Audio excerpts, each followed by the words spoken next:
مرحباً بكم. اليوم رح نتعمق في موضوع شهي ومعقد بنفس الوقت، هو المطبخ الجزائري. الذوق الجزائري المسروق، الوصفات التقليدية بين الأصالة والسطو الثقافي. العنوان لوحده بيوحي بالكثير، ونتاج قرون طويلة من التفاعلات، من الأمازيغ والرومان للعرب والأندلسيين والعثمانيين والفرنسيين. بالرغم من كل هالتأثيرات، المطبخ ده حافظ على شخصيته الخاصة ونكهته الأصيلة. وحتى جوا الجزائر نفسها في تنوع مدهش بين المناطق، زي منطقة القبائل والصحراء والعاصمة. بس النقطة المحورية والأكثر إثارة للجدل هي فكرة السطو الثقافي. في وصفات جزائرية أصيلة صارت تنسب لدول تانية، وبخص بالذكر المغرب إنه في محاولات لطمس الأصل الجزائري للأطباق دي. صحيح، وهنا الموضوع بيصير أعمق من مجرد أكل.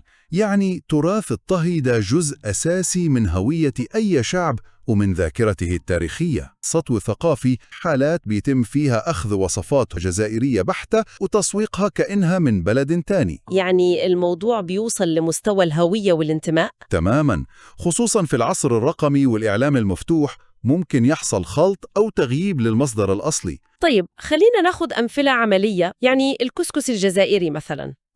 طريقة تحضيره اليدوية بالسميد الخشن والتنوع الكبير في المرق والخضار حسب كل منطقة بيعتبره مختلف عن النسخ التانية. مفهوم. وشو كمان؟ الشخشوخة خصوصاً تبع بسكرة ومنطقة الأوراس، اللي هي رقائق عجين بتتفتت وبتتسقى بمرق لحم وخضار وحمص، أيقونة المطبخ الشرقي الجزائري. مثير للاهتمام.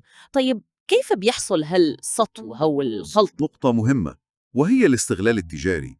كيف يعني استغلال تجاري؟ يعني علامة المطبخ المغربي مثلا ليها شهرة عالمية أوسع، وممكن بعض الأطباق اللي بيعتبرها جزائرية تدرج تحت العلامة دي لأسباب تسويقية بحتة.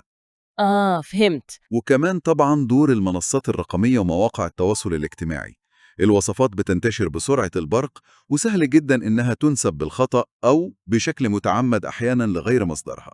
طيب في مواجهة ده كله، أي ردود فعل أو جهود جزائرية؟ أكيد، ظهور جيل جديد من الطهاة وصناع المحتوى على يوتيوب وإنستجرام وغيرهم بيوثقوا الوصفات بدقة بالتفاصيل باللغة العربية واللهجات المحلية وحتى الأمازيغية. يعني توثيق رقمي للهوية المطبخية. بالضبط. وكمان في حملات على فيسبوك وإنستجرام بيستخدموا فيها هاشتاجات معينة لتصحيح المعلومات الغلط والدفاع عن تراثهم ده. وهل في خطوات تانية على الأرض؟ طهاة الجزائريين في الخارج صاروا أكثر وعياً بأهمية استخدام الأسماء الأصلية للأطباق وتقديمها كهوية جزائرية، وبيشير كمان لمساعي لتنظيم مسابقات وفعاليات طبخ محلية لزيادة الوعي. والتدوين، حفظ الوصفات. أيوة، مشاريع لتدوين الوصفات التقليدية بشكل منهجي بكل تنوعاتها المناطقية.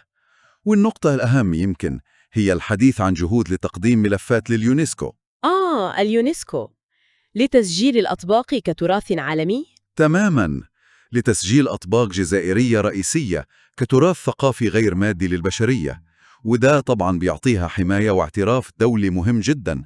إذن الموضوع أبعد من مجرد طعم طيب أو وصفة لذيذة. بالضبط، الرسالة الأساسية هي إنه دي مش مجرد منافسة على مين طبخ أحسن، دي معركة على الهوية الثقافية، على الذاكرة وعلى الحق التاريخي في التراث. دفاع عن المطبخ الجزائري هو صرخة في وجه السطو الثقافي. فعلا قضية بتثير التفكير.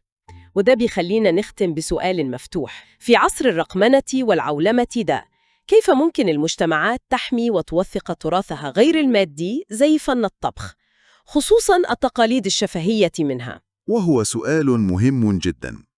وهل الهيئات الدولية زي اليونسكو قادرة فعلا تلعب دور حاسم في حماية التراث ده ومنع النزاعات الثقافية اللي ممكن تنشأ بسببه؟ سؤال بنتركه للمستمعين يفكروا فيه.